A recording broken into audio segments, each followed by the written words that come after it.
Hello, my name is Avnish Chamoli and I'm an audiologist cum speech therapist और मैं 2019 से PS speech and hearing clinic run कर रहा हूँ। मैं एक ऑडियोलॉजिस्ट हूँ, तो बहुत सारे लोगों को नहीं पता होता है कि ऑडियोलॉजिस्ट क्या होते हैं, क्या करते हैं। तो आज मैं आपको अपना इंट्रोडक्शन ये वीडियो हम बना रहे हैं और हम कोशिश करेंगे कि एक ये सीरीज़ को कंटिन्यू रखें। तो पहले मैं आप लोग को एक इंट्रोडक्शन वीडियो अपना इंट्रोडक्शन बता देता हूँ, हमारा फ़र्म का बता देता हूँ कि हम लोग क्या करते हैं, कब से एस्टेब्लिश हुए। और ये हियरिंग और स्पीच जो एक प्रोफ़ेशन है, इसके बारे में बहुत सारा कुछ लोगों को नहीं पता, तो वो सब कुछ के बारे में मैं आपको बता देता हूँ। तो जैसे मैंने बताया, मैं अवनीश चमोली हूँ और मैं 30 साल का हूँ। मैं बाय प्रोफ़ेशन ऑडियोलॉजिस्ट कम स्पीच थेरेपिस्ट हूँ। मैंने अपनी पढ़ाई सारा ग्रेजुएशन ऑडियोलॉजी स्पीच थेरेपी में किया और 2019 मार्च से हमने शुरू किया PS speech and hearing clinic. PS speech and hearing clinic शुरू हुआ था एक पर्पज़ से कि देहरादून में, उत्तराखंड में बहुत ज़्यादा हियरिंग एड, हियरिंग टेस्ट का डायग्नोसिस, हियरिंग लॉस का डायग्नोसिस, इसके रिलेटेड बहुत ज़्यादा सेंटर्स अवेलेबल थे, बहुत ज़्यादा अवेलेबल नहीं थे। मैंने उससे पहले काम किया था कुछ हियरिंग एड कंपनीज़ में और तो फिर मुझे आइडिया था कि हियरिंग एड कैसे हेल्प कर सकते हैं लोगों को। और मैं एक मेडिकल कॉलेज में भी था, तो फिर मुझे आइडिया था कि कैसे हेल्प कर सकते हैं लोगों को, कैसे सपोर्ट कर सकते हैं और इसके आसपास में लोगों को अवेयर कैसे कर सकते हैं।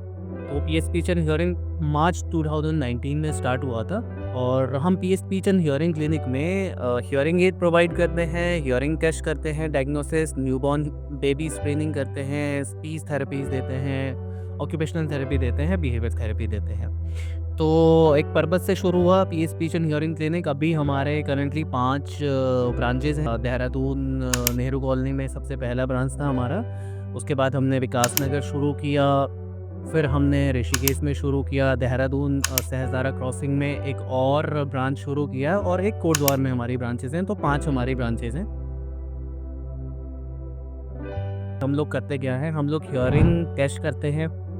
जिनको सुनने में दिक्कत होती है या किसी तरह की दिक्कतें होती हैं, तो उनके हियरिंग टेस्ट करते हैं। बहुत अलग-अलग तरह की दिक्कतों के लिए अलग-अलग हियरिंग टेस्ट होते हैं, वो सब कुछ हम करते हैं। फुल फ्लेश्ड हमारे पास में डायग्नोस्टिक सेंटर है जिसमें हम हियरिंग टेस्ट करते हैं।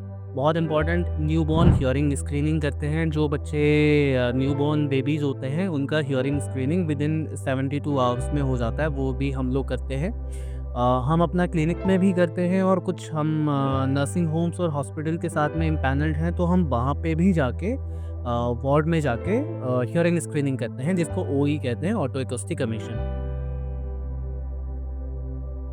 एक ऑडियोलॉजिस्ट होता क्या है, ऑडियोलॉजिस्ट करता क्या है, मैं आपको बताता हूँ। ऑडियोलॉजी जो है, ऑडियोलॉजिस्ट जो है वो रिलेट करता है जो हियरिंग से रिलेटेड जो टेस्ट होते हैं, हियरिंग से रिलेटेड इन्वेस्टिगेशंस होते हैं, वो टेस्ट करते हैं। और हम लोग काम करते हैं ईएनटीज़ के साथ में मिलके काम करते हैं, पीडियाट्रिशियंस के साथ में मिलके काम करते हैं, एज एन इंडिविजुअल इंडिपेंडेंट काम करते हैं, जैसे हम लोग यहाँ पे कर रहे हैं। और उसके अलावा अर्ली इंटरवेंशन सेंटर्स होते हैं, वहाँ पे काम करते हैं। तो एक ऑडियोलॉजी बहुत ही नया, अभी नहीं कहेंगे कि बहुत नया प्रोफेशन है, लेकिन बहुत सारे लोगों को अवेयरनेस नहीं है। तो ऑडियोलॉजिस्ट के काम होते हैं हियरिंग टेस्ट करना, हियरिंग एड्स प्रोवाइड करना, स्पीच थेरेपी, क्योंकि जो ऑडियोलॉजिस्ट होते हैं वही स्पीच थेरेपिस्ट होते हैं, तो हम लोग को ऑडियोलॉजिस्ट कम स्पीच थेरेपिस्ट बोला जाता है। तो ऑडियोलॉजिस्ट और स्पीच थेरेपी साथ में करते हैं। बाद में जाने के बाद से होता क्या है कि हम लोग प्रोफेशन ऐसा हो जाता है कि कुछ लोग प्योरली ऑडियोलॉजी में काम करते हैं, कुछ लोग प्योरली स्पीच थेरेपी में करते हैं, क्योंकि वो दोनों आपस में अलग-अलग प्रोफेशन हो जाते हैं। तो इंटरेस्ट के हिसाब से सारे लोग अलग-अलग करते हैं। हम करते क्या हैं बेसिकली, अगर ऑडियोलॉजी की बात करें स्पेशली, तो ईएनटी डॉक्टर्स के पास में पहले आपको अगर कान में सुनने में कोई दिक्कत है, परेशानी है, तो मैं आपको रिकमेंड करूँगा कि सबसे पहले आप अपने आस-पास में जाके किसी ईएनटी डॉक्टर से मिलें, उनसे जाके अपना कान दिखवाएँ। जो दिक्कत है, परेशानी है, वो आपका ईयर का अपना ऑटोस्कोपी करके, ईयर एग्ज़ामिन करके, उसके बाद अगर फर्दर इन्वेस्टिगेशन की ज़रूरत पड़ती है, तो वो आपको एक ऑडियोलॉजिस्ट के पास में भेजेंगे। वो आपके हियरिंग टेस्ट करेंगे, हियरिंग स्क्रीनिंग करेंगे और उसके बाद से फिर हम लोग रिपोर्ट बना के डायग्नोज़ करके देते हैं कि आपका फर्दर मैनेजमेंट क्या होता है। तो हियरिंग लॉस अगर आपको होता है, तो वो किन-किन चीज़ों से हो सकता है। आपका कान डिस्चार्ज हो सकता है, या आपका कान में कोई इन्फेक्शन है, या आपकी नर्व्स वीक हैं। वो बहुत सारी चीज़ें होती हैं जो एक हियरिंग टेस्ट में निकल के आते हैं। बेसिकली 3-4 हियरिंग टेस्ट होते हैं। सबसे बेसिक कॉमन हियरिंग देखने के लिए हियरिंग टेस्ट होता है पीटीए, जिसको प्योर टोन ऑडियोमेट्री बोलते हैं। उसके बाद इम्पीडेंस ऑडियोमेट्री होता है। इम्पीडेंस ऑडियोमेट्री में हमारा मिडिल ईयर का फंक्शन टेस्ट करते हैं। उसके अलावा जैसे मैंने आपसे बताया कि न्यूबॉर्न हियरिंग स्क्रीनिंग के लिए ऑटो एकॉस्टिक एमिशन करते हैं, जिसमें हम हेयर सेल्स जो होते हैं, हमारे हेयर सेल्स हैं, उनकी फंक्शनैलिटी को देखते हैं, वो फंक्शनिंग है, ठीक है, नहीं है। प्योर टोन ऑडियोमेट्री जो है ये एक सब्जेक्टिव टेस्ट है कि हम हेडफोन लगाते हैं, आपको साउंड दिया जाता है तो और पेशेंट के रिस्पॉन्स से पता चलता है। और बाकी के जितने टेस्ट हैं वो सारे जो है ऑटोमेटेड टेस्ट हैं। आपको पेशेंट का उसमें कॉपरेशन बहुत ज़्यादा नहीं चाहिए होता है। तो हियरिंग लॉस पहले मैं आपको बता देता हूँ कि 3 तरह के हियरिंग लॉस होते हैं: conductive hearing loss, mixed hearing loss और sensory neural hearing loss. Conductive hearing loss वो होता है जब आपके कान के पर्दे में छेद हो, कोई इन्फेक्शन हो, कोई आपके ऑसिकल्स में कोई प्रॉब्लम हो। तो अगर कंडक्शन वाले पार्ट में कोई प्रॉब्लम होता है तो उसको कंडक्टिव हियरिंग लॉस बोलते हैं। जब आपका प्योर टोन ऑडियोमेट्री में कंडक्टिव हियरिंग लॉस आता है तो आप वापस ईएनटी डॉक्टर के पास में जाते हैं और ईएनटी डॉक्टर से ही आप अपना ट्रीटमेंट फर्दर चलाते हैं। हो सकता है वो आपको दवाइयाँ देंगे या फिर आपको वो सर्जरी के लिए एडवाइस करेंगे। वो फर्दर मैनेजमेंट जो है वो ईएनटी डॉक्टर्स करते हैं। उसके अलावा जो है दूसरे तरह का होता है sensory neural hearing loss. Sensory neural hearing loss में क्या होता है कि आपकी जो सुनने की नर्व्स होते हैं, हियरिंग नर्व्स होते हैं, हम मोटा मोटा ये कहते हैं लेमन लैंग्वेज में कि जो सुनने की नसें होती हैं वो कमज़ोर हो जाती हैं, दब जाती हैं। ये बेसिकली होता कब है कि जब उम्र बढ़ने पे 50 साल, 60 साल, 70 साल होने पे प्रेस्बाइसिस बोलते हैं उस बीमारी को, जो उम्र बढ़ने के साथ में हियरिंग लॉस हो जाता है। या फिर अभी बहुत नॉइज़ पॉल्यूशन की वजह से या बहुत कुछ मेडिकेशन आती है उनके साइड इफ़ेक्ट की वजह से या बहुत और भी सारे फैक्टर्स होते हैं उनकी वजह से सेंसरी न्यूरल हियरिंग लॉस होता है। तो सेंसरी न्यूरल हियरिंग लॉस का ऐसे कोई ट्रीटमेंट नहीं है। या तो हो सकता है कि आपको कुछ पहले आप ईएनटीज़ के पास में जाएंगे, वो आपको कुछ ट्रीटमेंट देंगे, कुछ दवाइयाँ देंगे कुछ दिनों की। अगर आपको उनसे फ़ायदा होता है तो ठीक है, अदरवाइज़ आपको कान की मशीन हियरिंग एड लगानी पड़ती है। वो हियरिंग एड लगाने का काम भी एक ऑडियोलॉजिस्ट का होता है। तो ऑडियोलॉजिस्ट ही आपको बताएगा कि आपको कौन सी तरह की हियरिंग एड लगनी चाहिए। तीसरे तरह का हियरिंग लॉस होता है मिक्स्ड हियरिंग लॉस। उसमें आपको कंडक्टिव हियरिंग लॉस भी होता है और कुछ सेंसरी न्यूरल का भी कंपोनेंट रहता है। उस हियरिंग लॉस में भी आप अपने ईएनटी के पास में वापस जाएंगे और वही आपको गाइड करेंगे कि फर्दर मैनेजमेंट क्या होगा, दवाइयाँ आपको लेनी है, सर्जरी करवानी है या हियरिंग एड लगाना है। तो 3 मेजर तरह के हियरिंग लॉस होते हैं जो मैंने आपसे बताया।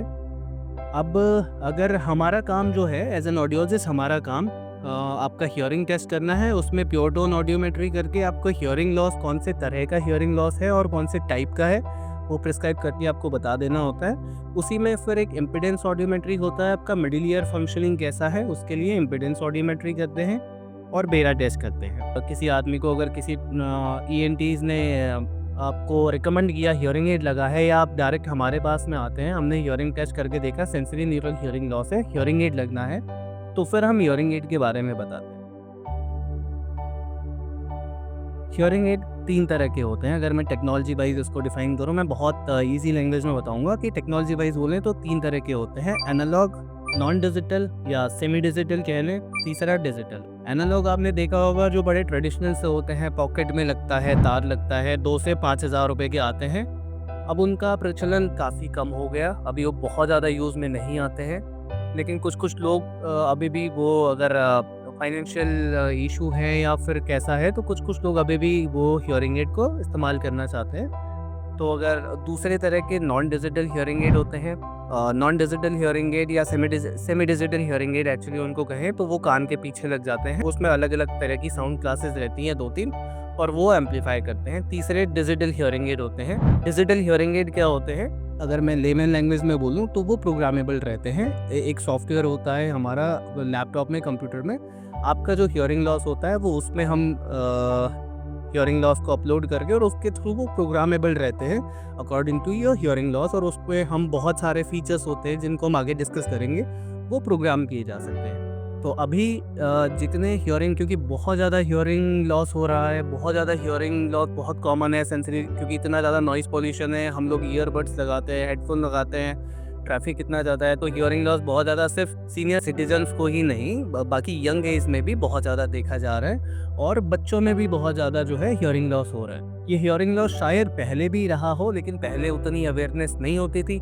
अभी बहुत हियरिंग स्क्रीनिंग बढ़ गई है, हियरिंग टेस्टिंग बढ़ गई है, हियरिंग एड बहुत अच्छे आने लगे हैं, ना दिखने वाले आने लगे हैं, तो हियरिंग एड को लेके एक्सेप्टेंस बढ़ा है, स्टिग्मा कम हुआ है। तो हियरिंग लॉस जो है अभी इसके बारे में बात करना, इसके बारे में जानकारी देना बहुत ज़रूरी है। तो एज़ एन ऑडियोलॉजिस्ट हमारा मेन काम होता है हियरिंग टेस्ट करने के बाद हियरिंग एड्स देना, और हम PS speech and hearing clinic में भी बहुत world class high and hearing aids provide करते हैं।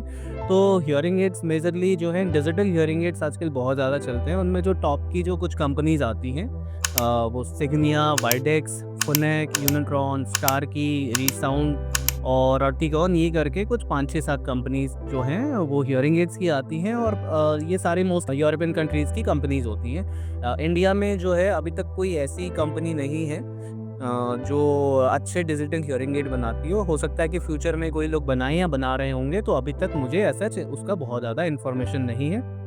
हम जो देते भी हैं तो हमारा रहता है कि जिसको भी हम हियरिंग एड लगाएं उनको फ्रूटफुल रहे चीज़ें। तो डिजिटल हियरिंग एड में भी हियरिंग एड 3 तरह के होते हैं। सबसे पहला होता है behind the ear hearing aid, वो कान के पीछे ऊपर लग जाते हैं। दूसरे होते हैं रिसीवर इन द कैनाल, वो भी कान के पीछे रहते हैं, थोड़े से पतले रहते हैं, बड़ी थिन वायर रहती है। और तीसरे तरह के रहते हैं सीआईसी या आईआईसी, जो बिल्कुल कान के अंदर लग जाते हैं, दिखाई नहीं पड़ते। तो टेक्नोलॉजी वाइज जो है वो सारा उनमें हियरिंग एड डिपेंड करते हैं चैनल बैंड फीचर्स पे। मशीन में जितने चैनल बैंड या जितने फीचर्स ज़्यादा होंगे उतनी क्लियरिटी ज़्यादा बेटर होती है, और ऑब्वियसली उसका कॉस्ट भी वैसे डिपेंड करता है। हर कंपनी का चैनल बैंड का कॉन्सेप्ट अलग अलग होता है। अगर मैं आपसे बतलाऊं कि कोई पर्टिकुलर कंपनी का बोलें तो फिर उसमें हो सकता है कई बार लोग कंफ्यूज हो जाते हैं कि एक्स कंपनी का हियरिंग एड इतने चैनल का इतना कॉस्ट करता है, वाई कंपनी का हियरिंग एड इतने चैनल का इतना कॉस्ट करता है। तो अभी तीन तरह के हियरिंग एड होते हैं, receiver in the canal, behind the year और कंप्लीट इन द कैनाल। तो आगे की वीडियोस में सीरीज़ में हम लोग कंटिन्यू करेंगे कि कौन से हियरिंग एड किस तरह के लॉस में काम करते हैं, कौन सा लगाना चाहिए, और हम लोग कोशिश करेंगे हियरिंग एड हमारे पास में जो अवेलेबल होंगे उनको अनबॉक्सिंग करने का और उनके फीचर्स बताने का कि कौन कौन से फीचर्स आपको काम आ सकते हैं। Okay, thank you so much. तो आपसे मिलते रहेंगे।